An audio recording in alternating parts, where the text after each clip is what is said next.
the echoes of what we were. The groan of rusting metal was the only sermon Kael knew. He sat atop a mountain of civilization's bones-twisted rebar, skeletal car chassis, and the tinny husks of forgotten appliances sorting what Scab's enforcers deemed valuable. His fingers, the color of old bruises and stiff with the slow decay that had claimed him, sifted through the debris. Most of the others in Scab's work crew, the deadbeats, moved with a jerky, thoughtless rhythm, their actions dictated by the simple, gnawing commands of hunger and fear. Kael moved with a purpose that felt borrowed.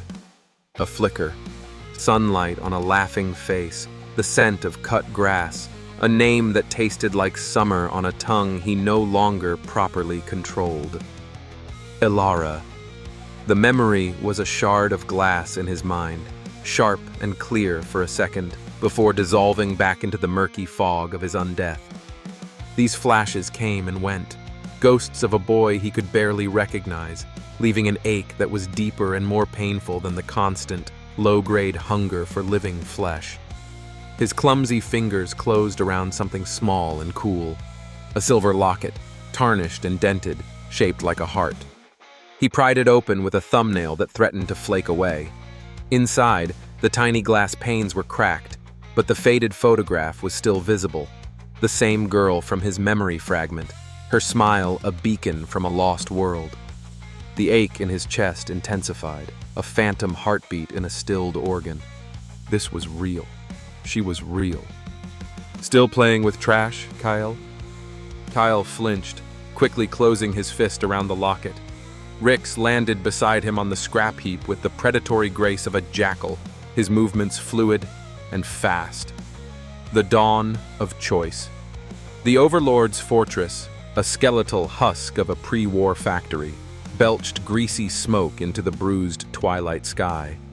Rust and corrugated iron formed a brutalist crown atop the ruins, a monument to a world that valued strength over substance.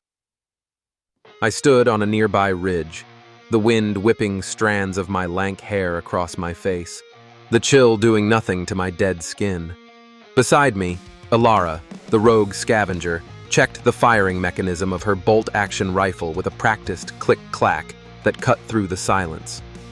On my other side, Marcus, the former gang leader, simply watched the fortress, his face a roadmap of regrets. In my pocket, my cold fingers traced the outline of the vial the mysterious keeper had given me. A viscous, pearlescent liquid sloshed within. Evolution, the keeper had called it. The final step. Unleash the predator within. You will be stronger, faster. You will never feel the phantom pains of your past again. You will be a king. You don't have to use that, Elara said, not looking at me. Her voice was low, pragmatic. We can do this our way. His way is what broke this world, Marcus added, his gaze unwavering. He offers you a crown, but the throne is made of bones. Remember why you're here. I did. I remembered the innocent child, tucked away safely in the tunnels with the beginnings of our new community. Her small hand in mine, her unwavering trust. That was the memory that felt more real than any flickering remnant of my life before. It was the anchor against the gnawing hunger, the instinct that screamed to dominate, to consume. Down below, the gates of the fortress groaned open. Bathed in the lurid glow of torchlight stood my loyal friend, Kai, his posture coiled and aggressive. And behind him, on a throne of welded scrap metal, lounged the gang Overlord. He applauded slowly, the sound echoing unnaturally in the wasteland. The prodigal son returns,